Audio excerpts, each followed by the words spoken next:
Recently my Grun deck hasn't been doing what I wanted it to do. So I did what all MTG players would do, and I decided I would come up with another deck.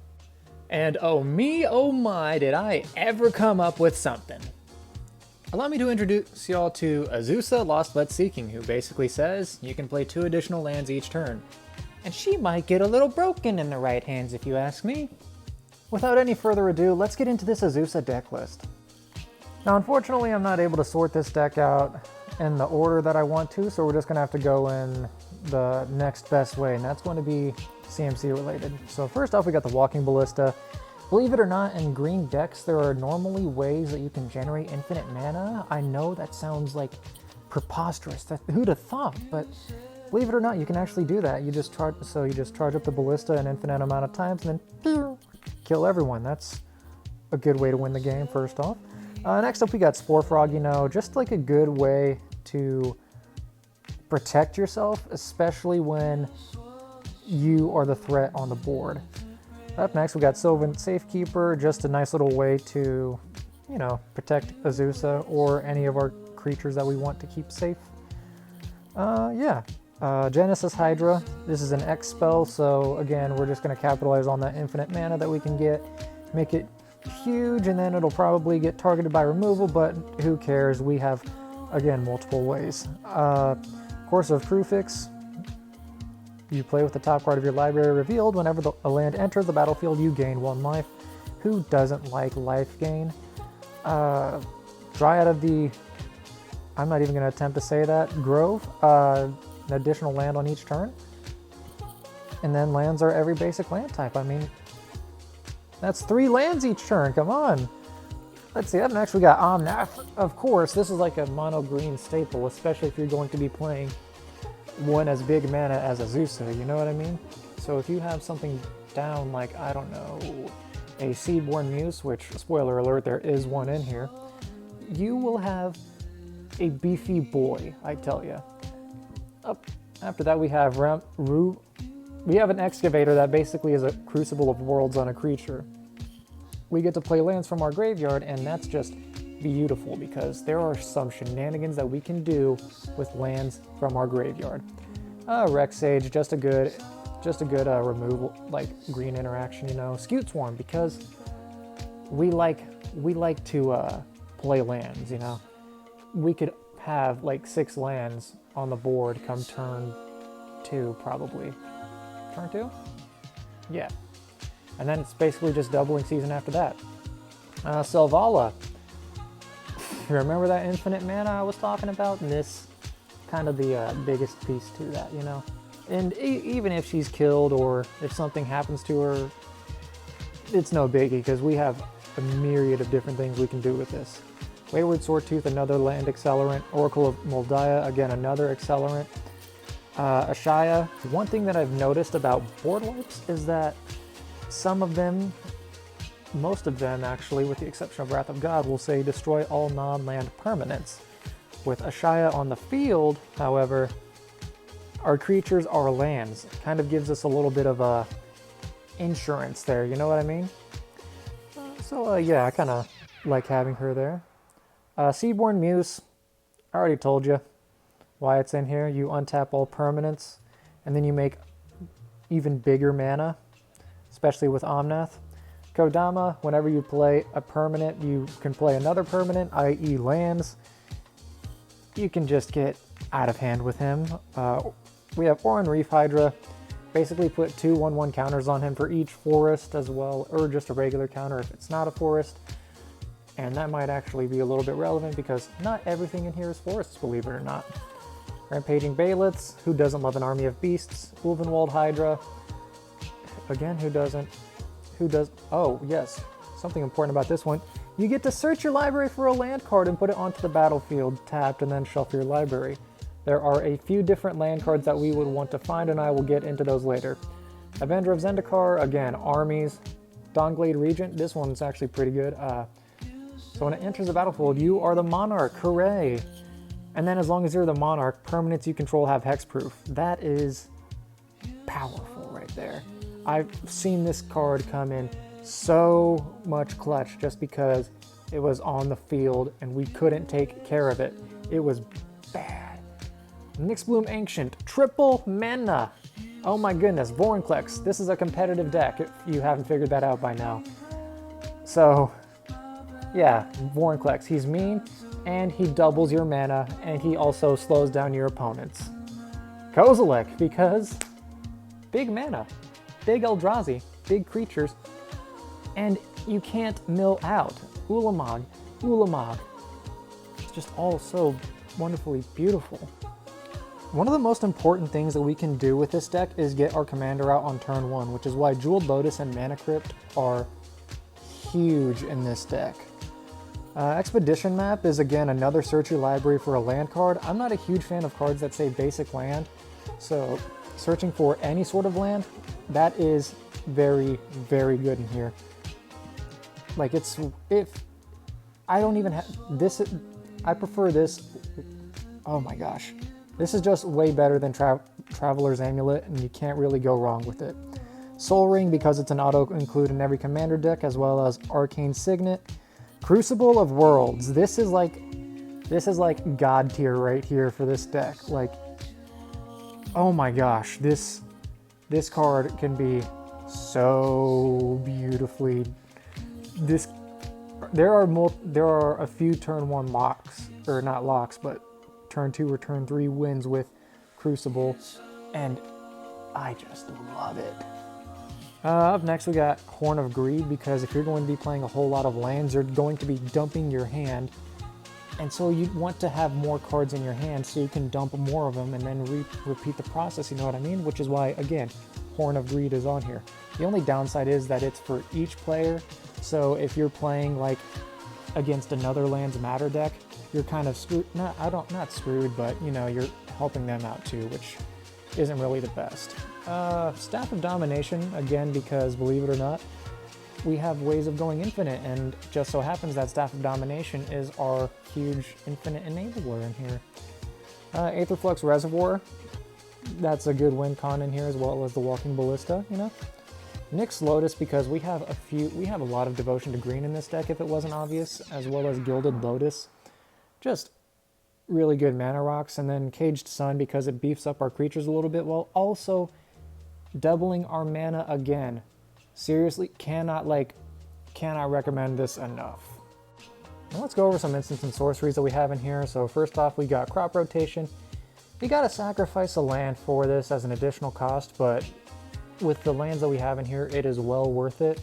And that, because you can search your library for a land card and put it onto the battlefield. It's not even tapped, and that's the beauty of it. You know, there's just so beautiful. Next up, we got Fog. It's pretty much Spore Frog, but I don't want to say better, but it's just like nice and reassuring to have. Worldly Tutor. This is one of those things that you go and you grab Selvala, Omnath, Vorinclex, whatever the situation is, whatever, it depends entirely on how everything is doing. If things are getting out of hand, like again, a situational thing, and we have plenty of great creatures in here that you can tutor for. Heroic Intervention, just kind of like to watch your 6, you know, because of course people like to board wipe and stuff like that, so that's just a good one to put in there. Thwart the Enemy is Fog, but not as good. Let's see, Green Sun Zenith. We can just, again, tutor for a creature. And being in green, it's not that difficult to generate a very high CMC and go grab one of our Eldrazi. Explore allows us to play an additional land as well as draw a card, which, again, we love to play additional lands in our turn. Summer Bloom is up to 3 additional lands, which, oh my gosh, yes please. Sylvan Scrying, again, search it for a land card. One thing I don't like is you got to put it in your hand, but again, we have plenty of accelerants in the deck. Harmonize is good card draw in green. Tempt with Discovery. What I love about this one is it isn't for a basic land card, it is a land card, and I just love it because you can just say to people like, hey, y'all want to ramp?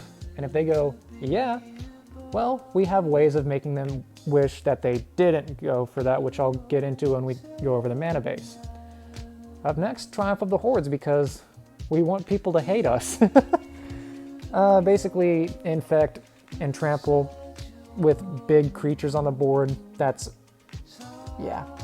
something. Reshape the Earth. You find 10 land cards and put them onto the battlefield. I don't care that they are tapped. This is just absolutely insane with this deck, and I freaking love the idea. It's just, oh my gosh. They aren't even basics, and that makes it all the better. Up next, we've got some more accelerants with our enchantments. Burgeoning is a great turn 1 play. You know, oh my gosh, Burgeoning and Exploration both are very good in this deck, especially if you're able to get them out at the same time. Like, Exploration is you may play an additional land on each of your turns, and Burgeoning is whenever an opponent plays a land, you may play a land. That is, these two on turn 1, like, obviously you're going to want Exploration more, but 3 more lands is just beautiful. Lignify, this is a little bit of interaction. It's a 0/4 like take out someone's well, not take them out, but like make their commander useless.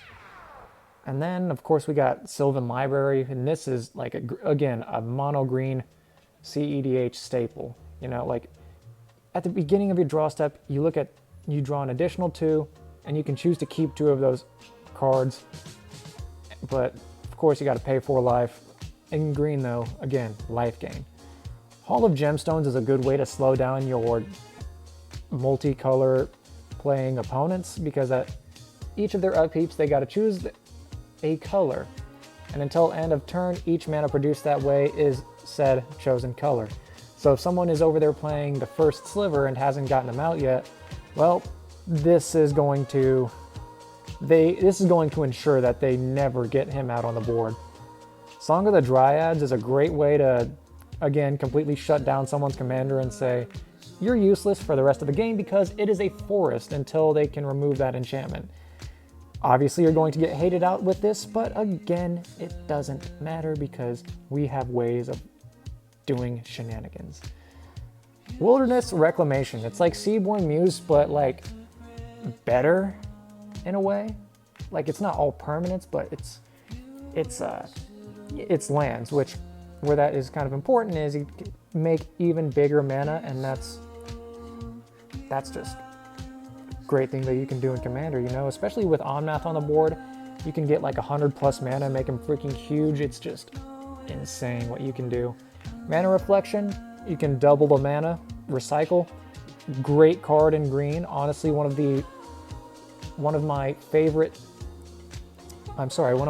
green draw engines. Remember Horn of Greed?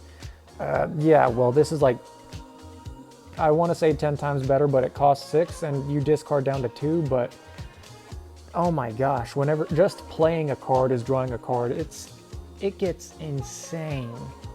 Now finally, let's get into our mana base. We have 12 snow-covered forests in here. I'll get into that later. We don't have an extraplanar lens, but they're in here for a reason. 18 forests because, you know, forests are nice. We have a Vesuva in here, which comes in as a copy of any land. We'll get into that later, as well as Thespian Stage. Just good redundancy, you know. Strip Mine because there is a turn 1, turn 2 board lock on with our commander. We have a Reliquary Tower because 1, recycle, and 2, just having no maximum hand size with this is going to be pretty awesome.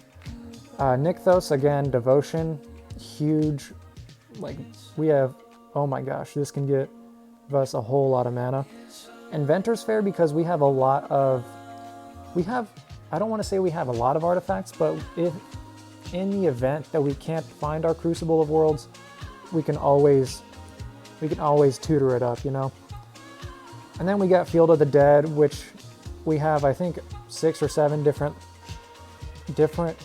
land names. 6 or 7 lands with different names. Oh my goodness, I cannot speak today. And basically whenever we have that, every time we play a land, we make a zombie. And again, that's just a good way to set up our board. And then, Dark Depths. You remember that Thespian Stage in Vesuva? Yeah. Let's go ahead and just play those real quick and sack those to make a 20/20 black avatar creature token with flying and indestructible. Then we got Ancient Tomb in here just because, you know. But Dark Depths is mainly the, it's like the big land in this deck. And now with all that said, let's look at some turn 1 through 5 board locks / game enders. So first up, we've got our turn 1 Azusa. How we got there doesn't matter, but we do have 2 additional lands, which we're going to play first Dark Depths, and then after that we're going to play Vesuva, sacrifice the Vesuva to the legendary rule, and have our 20/20 flying indestructible, thanks to Vesuva not having any counters on it. So this next one, while it doesn't win a game, and it might take another turn to go online, it does create a board lock. Here's what happens. Again, turn 1 Azusa, Ruminap, Excavator, and Crucible of Worlds, which both let us play lands from our graveyard, as well as Strip Mine. What happens here is we play Strip Mine as our 3 lands per turn, and we decide to blow up someone's lands each time. So turn 1 or turn 2, you Strip Mine everyone 3 times for your lands per turn, and then you just essentially lock them out of the game until you draw into another accelerant. I will say one thing that I know about the deck, like it's not really competitive because it doesn't have like a Craterhoof Behemoth and some other things in there, but honestly, like I just didn't want to, I didn't really want to put Craterhoof in there just because, you know, yeah, as you can see though, the deck has multiple ways of going online and doesn't even require us to have our commander on the field to win. I mean, if we want to do turn 1 wins or board locks, then yes, it does. But again, turn 1 Dark Depths, turn 2 Vesuva. That turn 2, if you have a 20/20 on the board, it's game over. Now, before people start saying that like land destruction isn't cool, man. I mean, I know it's not, but at the same time, this is a competitive deck, you know, like the social contract in CEDH is thrown completely out the window. Like it's like why do you think like Urza players normally go stacks? It's because Urza stacks slows down everyone else's game and speeds theirs up, which is kind of why we got some land destruction. It's not an Armageddon. It's just if we so happen to have those cards in our opening hand, our opponents will not be getting any lands, you know? And I mean, let's be honest here. The casual part about Magic is just talking to your friends. The game itself is mean as fudge. But yeah, that's all I really have for y'all today. Thank you for stopping by. If you're new to the channel and liked what you saw, you know, a like and maybe even a sub would be much appreciated. Maybe you're not new to the channel and you saw that I do land destruction in this deck and don't want to stick around for future content, but I mean, it's understandable. But if you liked what you saw, you know, it would be much appreciated. Again, anyway, that's all I have for y'all today, and take care, and I hope to see y'all next time.